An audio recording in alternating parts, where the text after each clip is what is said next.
Hi everyone, welcome back to the Edgewater Avenue YouTube channel. In today's video, we are going to be making the Talia one piece, so let's get started. For materials, you will need swimwear fabric.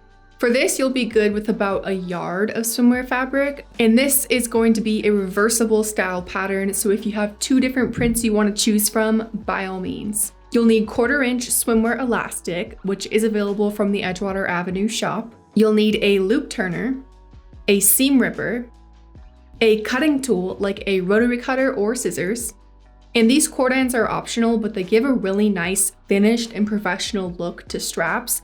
So if you're interested in those are available from the Edgewater Avenue shop as well. The last thing you're gonna need is the PDF pattern for the Talia one piece. You guys know the drill, edgewaterab.com. So now we can begin cutting, and you're gonna cut 2 in each pattern piece. Since mine is reversible, I'm gonna use my fire printed fabric and cut 1 in my front and 1 in my back.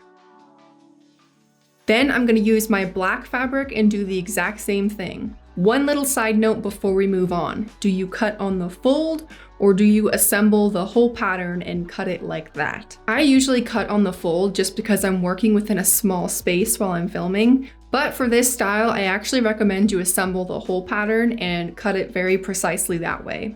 When you cut on the fold, sometimes that folded fabric can slide a little bit, and so that ends up in an asymmetric pattern. It's not gonna be perfectly lined up. And with as many curves as this pattern has, I really suggest you take your time cutting, because once you get the cutting wrong, the sewing's gonna go wrong, and you'll see in the end, I really messed this one up.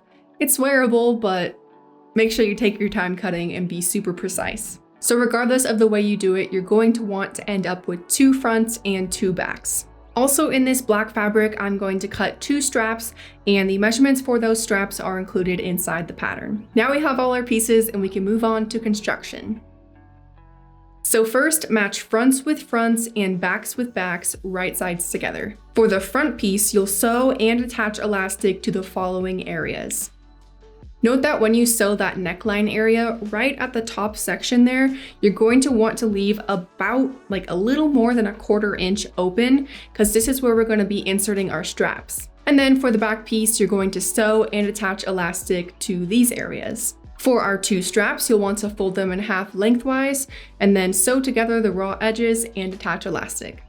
Here I'm using a 4-thread overlock stitch on my serger, but if you don't have a serger, you can use a zigzag stitch for all of this. And if you need some help on how to sew elastic, I will link a playlist on that topic for you. I'm using an elastic foot in this video. It's a machine attachment that makes sewing elastic a lot easier, and the playlist that I've linked also covers questions on that topic. So once you're finished up, take your loop turner and turn both of your straps to the right side. You're then going to take the front piece and insert the straps into that opening that we left when we sewed the neckline. Pin and then sew these 2 straps in place. Here I'm using a straight stitch on my regular sewing machine. Once you're done, you'll want to trim any excess. Next, we're going to focus on these end sections of the bust area. So first, make sure you tuck in the straps that we just sewed, and we want those to be completely inside of the front piece. Then with a serger, I'm going to sew closed one of those end sections. And for the other end section, I'm also going to sew it together, but this time I'm going to leave about a 1 to 2 inch hole. Later on, we're going to be using this hole to take the swimsuit back to the right side, so just make sure that it's big enough for that. The other step we're going to do is attaching in our back piece. So take the back piece to the right side, and then insert it inside of the front piece. Start moving the back piece until you can align it at the sides and the gusset. Pin these down and then sew across to secure. Here I'm using a straight stitch, and afterward I'll be trimming the excess. Now, before we take this suit to the right side, I'm first going to be making some strap channels. Since this style is reversible, I decided to make the channels from the inside. So I'm gonna go in and seam rip room for a strap channel right next to that outer edge. And after that, I like to go over the surrounding seams once more, either with a serger or just a zigzag stitch.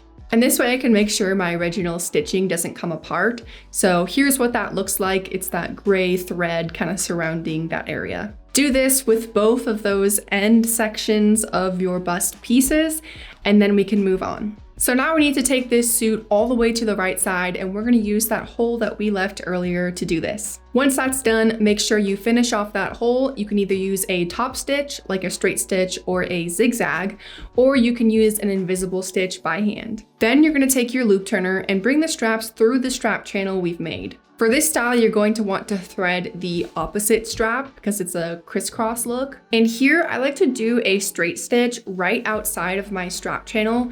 This just helps it keep a little more structure.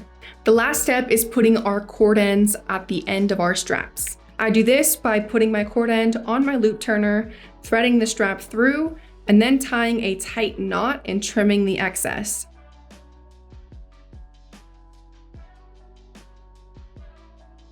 That completes the Talia one piece, so here is how it turned out. It is such a hot style, it is ridiculous. Like I mentioned earlier, I didn't do the best job sewing this one, so some of the seams are looking a bit wonky and rolling over. But if you pay close attention while you're cutting, you won't have this problem. I've made other ones since, and they've turned out a lot better.